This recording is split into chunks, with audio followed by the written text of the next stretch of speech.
بسم اللہ الرحمن الرحیم وبہ نستعین واللہ خیر معین۔ صاحب عروہ نے 3 مسئلے پہلے ذکر کیے، پہلے ان 3 مسئلوں کو پڑھ لیتے ہیں، پھر اس کے بعد اس کی تشریح ملاحظہ فرمائیں گے۔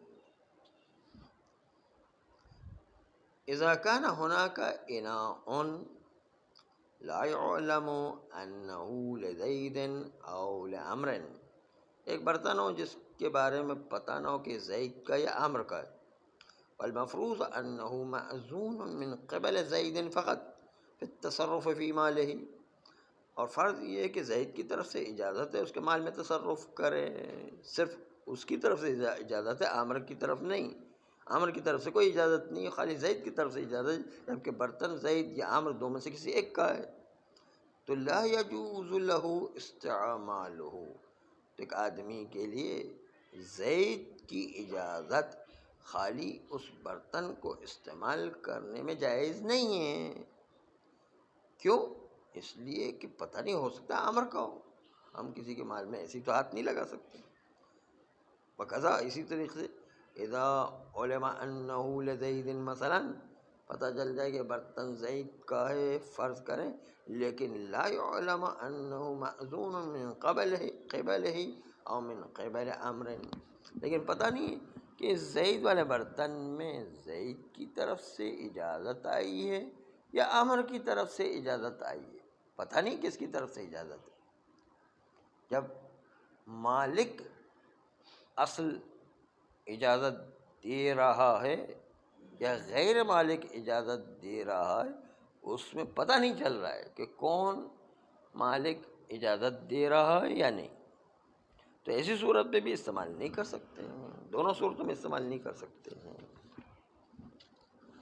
تیسرا مسئلہ، فی الماءین المشتبہین، 2 مشتبہ پانی، اذا توضأ بأحدہما، ان دونوں میں سے کسی ایک سے وضو کرے، او اغتسل، یا غسل انجام دے، پہلا جو ہے اس سے انجام دینے کی صورت میں اگر غسل صحیح ہے کیونکہ پانی نجس نہ ہو تو ٹھیک ہو گیا، لیکن اگر وہ نجس ہو گیا ہے تو غسل بدنہ من الآخر، پھر اپنے بدن کو دوسرے پانی سے دھو لیتا ہے، پاک کر لیتا ہے، ثم توضأ بہ، پھر اسی کے ذریعے سے وضو کرتا ہے، او اغتسل، یا غسل کر لیتا ہے، صح وضوءہ، تو اس کا وضو صحیح ہے، یا پہلے پانی سے صحیح ہے یا دوسرے پانی سے صحیح ہے، علی الاقوی، اقوی قول کے مطابق، کیونکہ پہلے پانی سے وضو کر کے اس نے نماز پڑھ لی، پھر دوسرے پانی سے پاک کر کے دوبارہ جو ہے وہ بدن کو پاک کر کے وضو کر کے دوبارہ نماز پڑھ لی، اس لیے اس کی نماز بھی صحیح ہو جائے گی۔ لیکن الاحوط، لیکن احوط، ترک هذا النحو مع وجدان ماء معلوم الطہارت، کہ جب ایک تیسرا پانی معلوم ہے کہ پاک ہے، موجود ہے، تو بہتر ہے کہ ان دونوں کو ترک کر دے، ومع الانحصار، اور جب دونوں پانی مشتبہ منحصر ہو جائیں، الاحوط ضم التیمم ایضا، تو بہتر یہ ہے کہ اس طرح وضو کرنے کے ساتھ ساتھ تیمم کو بھی اس کے ساتھ منظم کیا جائے۔ یہ تھا بیان صاحب عروہ کا۔ اب آ جائیے اس بات میں کہ جب تردد ہے کہ متعلق اذن جو پہلے برتن میں آیا تھا، آیا زید کی طرف سے اجازت آنا، اس برتن میں پتہ نہیں کہ زید کا یا عامر کا ہے، زید کی طرف سے تو اجازت ہے لیکن عامر کی طرف سے اجازت نہیں آئی ہے، تو پھر بھی اس کو ہاتھ لگانا جائز نہیں ہے، تصرف جائز نہیں ہے۔ کیوں؟ لعموم ادلت حرمت التصرف فی مال الغیر، کیونکہ عمومی طور پر ادلہ حرام قرار دیتے کہ کسی غیر کے مال میں تصرف کیا جائے، ہو سکتا ہے زید نے اجازت دی ہو لیکن عامر اصل اس کا مالک ہو، ممکن ہے اس نے اجازت ہی نہیں دی ہو، ہم کیسے، جب تک کہ پورا ثابت نہیں ہوتا ہے تب تک اس کو ہاتھ نہیں لگا سکتے۔ وَإِنَّمَا خَرَجْنَا عَنْهُ فِي صُورَةِ إِذْنِ الْمَالِكِ فِي التَّصَرُّفَاتِ، ہم اس اصالت الحرمت سے اسی وقت خارج ہو سکتے ہیں کہ جب پتہ چل جائے کہ مالک نے تصرف کی اجازت دی ہے. وَإِذْنُ الْمَالِكِ مالک هذا المال المعین الشخصی مشکوک فیہ. اور اذن مالک مشکوک ہے اس لیے کہ پتہ نہیں کہ مالک وہ زید ہے یا عامر ہے، پتہ نہیں چل رہا ہے. والاصل عدم ہو، اور اصل عدم اذن ہے.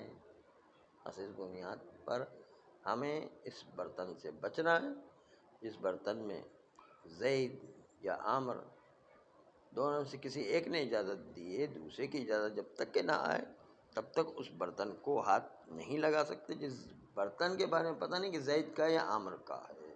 دونوں میں سے کسی کو بھی کسی ایک کا بھی اذن نہیں چلے گا.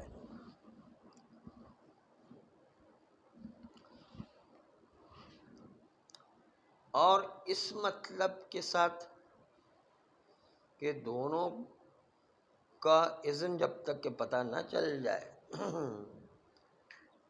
تب تک ہم برتن کو ہاتھ نہیں لگا سکتے ہیں. لیکن ہمیں نہیں پتہ کہ زید کا ہے یا عامر کا ہے. کسی ایک آدمی کو ہمارے علاوہ پتہ ہے کہ وہ زید ہی کا ہے، تو اس کا علم جو خارج میں ہے ہمارے علم اجمالی سے منافات نہیں رکھتا ہے. کہ ہمیں علم اجمالی کہ زید یا عامر کا ہے، اس کو تو پکا پتہ ہے کہ زید کا ہے، تو وہ ہاتھ لگا سکتا ہے، ہم ہاتھ نہیں لگا سکتے. اس لیے کہ اس کو پکا پتہ ہے زید کا ہے اور زید نے اجازت دے دی ہے. اس کو پکا پتہ ہے. دونوں باتیں، پکا پتہ ہے کہ زید کا برتن ہے اور پکا پتہ ہے کہ زید نے اجازت دے دی ہے، تو وہ اجازت کی بنیاد پر عمل کر سکتا ہے. لیکن جب ہمیں پتہ نہیں کہ زید کا یا عامر کا ہے اور خالی زید نے اجازت دی ہو تو ہم استعمال نہیں کر سکتے. تو یہ علم اجمالی ہمارے والا جس میں واجب الاجتناب ہو گیا ہے وہ منافات نہیں رکھتا کہ دوسرے آدمی کو پکا پتہ چل جائے تو وہ استعمال کر سکتا ہے. علم خارجی علم اجمالی سے کوئی منافات نہیں رکھتا. دونوں ہو سکتے ہیں کیونکہ دوسرا آدمی جو ہے اس کو پورا پتہ ہے نہیں. اس لیے کہ ایک آدمی تو دنیا میں منحصر نہیں ہے، دوسرے اور بہت سے آدمی ان کو پتہ ہو سکتا ہے، اس کو پوری قضیے کا علم ہو اور وہ اندرونی طور پر اس کو پورے واقعات پتہ ہو اور اس کو پتہ ہے کہ زید ہی کا برتن ہے یہ. نہیں، جب تک کہ ہمارے پاس بھی کوئی دلیل نہ آ جائے، ہم تک بھی علم تفصیلی جب تک نہ پہنچ جائے تب تک ہمیں اجتناب کرنا ہے.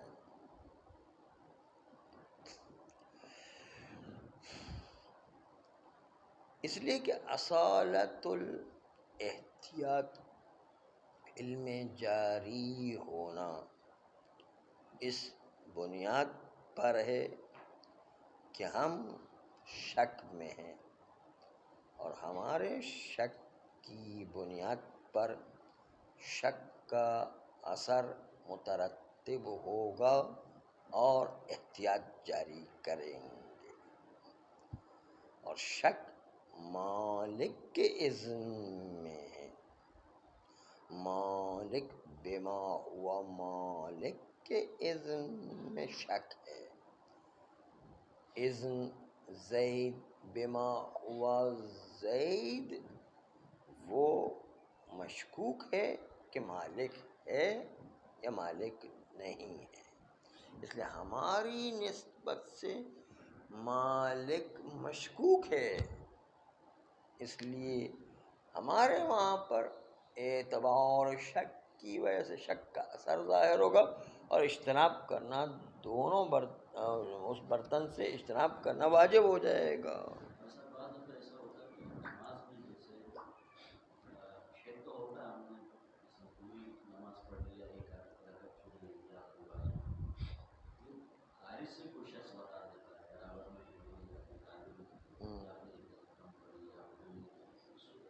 نماز سے فارغ ہونے کے بعد اگر بتاتا ہے آپ کو، ہاں اگر آپ کو اس کی بات پہ اطمینان آتا تو ٹھیک ہے، دوبارہ احتیاطاً پڑھ لیں، ورنہ قاعدہ فراغ چلتا ہے. یعنی فارغ ہونے کے بعد شک ہو تو شک کی پرواہ نہیں کرنا چاہیے. نماز سے فارغ، عبادت سے کوئی بھی عبادت سے فارغ ہونے کے بعد شک ہو تو شک کی پرواہ نہیں کرنا. قانون تو یہ ہے، لیکن اگر اس کی بات پہ اطمینان آ جاتا تو ٹھیک ہے، دوبارہ پڑھ لیں. خوب، تو یہ تو کوئی ضروری نہیں ہے. اطمینان نہیں آ رہا تو قبول نہیں کرے بس.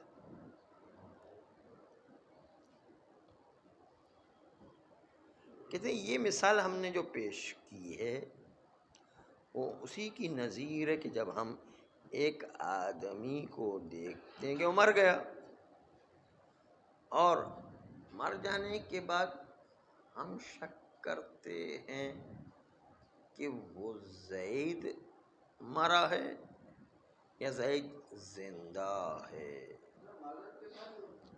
جس شخص نے کہا ہے ہمیں وہ کافی اطمینان ہے، لیکن اس کے باوجود ہم اپنا قاعدہ جاری کر سکتے ہیں؟ نہیں. جب آپ کو اطمینان ہوگی تو اطمینان علم کی منزلت میں ہوتا ہے. اصل میں علم میں ہوا اصل میں، پھر نیچے. ہاں،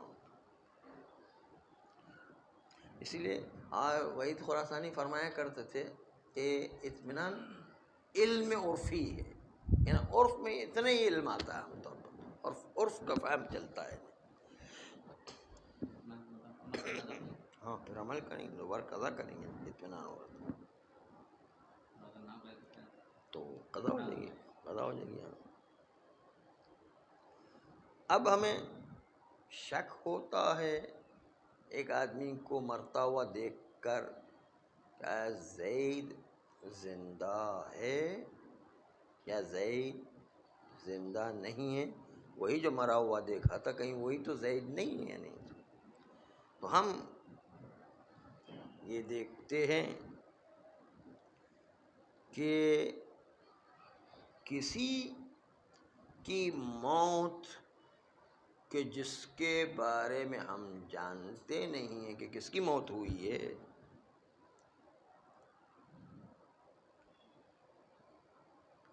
یہ کسی کی موت مانے نہیں ہے کہ ہم زید کی زندگی میں استصحاب کریں، زید کے زندہ ہونے میں استصحاب کریں. اوکے، استصحاب بقاء حیات زید، کیونکہ کسی اور کو دیکھا ہم نے، ہو سکتا ہے وہ زید ہو سکتا ہے زید نہ ہو.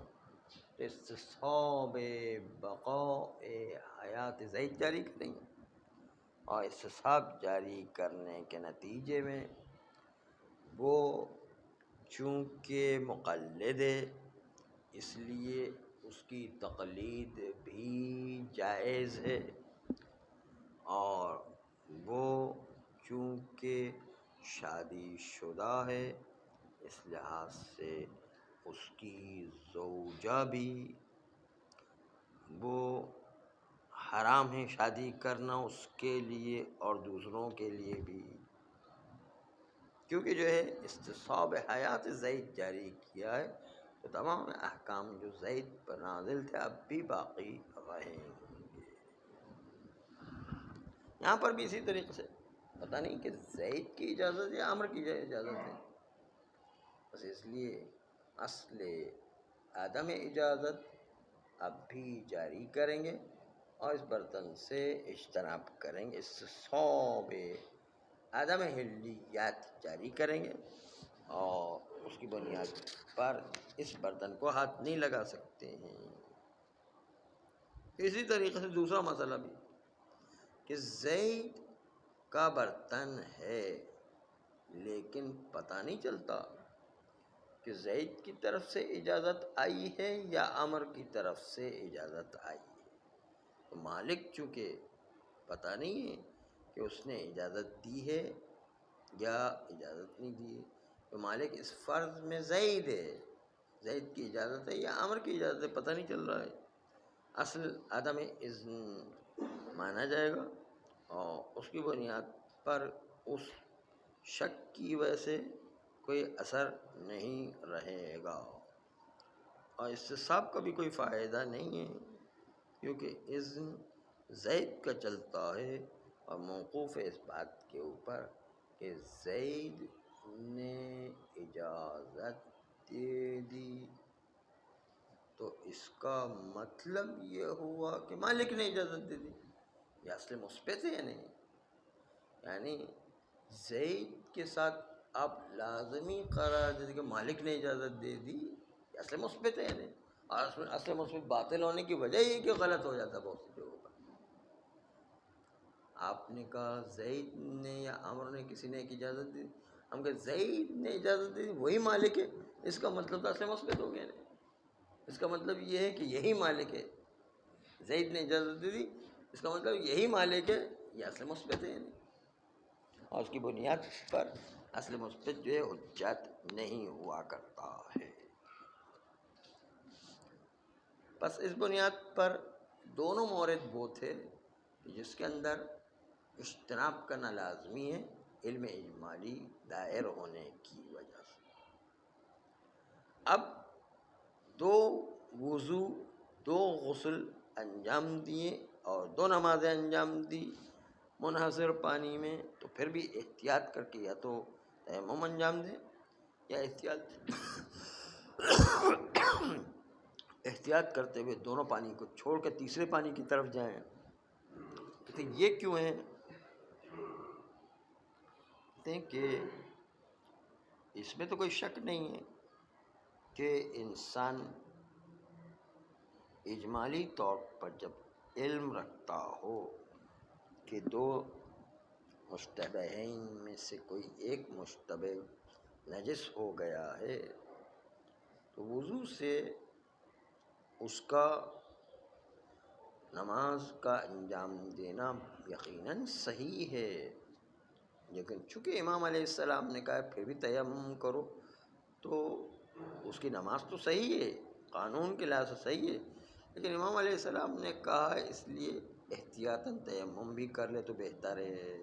بہتر اس لیے رکھا گیا کیونکہ امام علیہ السلام نے الفاظ تیمم کہے ہیں، اور شاید تیمم کا احتمال اس بنیاد پر بھی ہو کہ امام علیہ السلام نے وہاں پر ممکن واجب قرار دے دیا ہو. اس لیے بہتر ہے کہ انسان تیمم کر کے اپنا یقینی راستہ اپنائے. اور اسی طریقے سے دو پانی جو مشتبہ ہے، امام علیہ السلام نے کہا دونوں کو گرا کر کے تیمم کرو، اس کے بجائے ایک تیسرا پانی بالکل پاک و پاکیزہ مل جایا کرتا ہے اور اس کے اندر کوئی شک نہیں ہے، تو انسان وہ پانی استعمال کرے جس میں کوئی شک نہ ہو، تو وہ زیادہ بہتر ہوا کرتا ہے. چنانچہ یہ احتیاط، دونوں احتیاط مستحب ہے، اس میں عمل کرنا بہتر ہے لیکن واجب نہیں ہے. صلی اللہ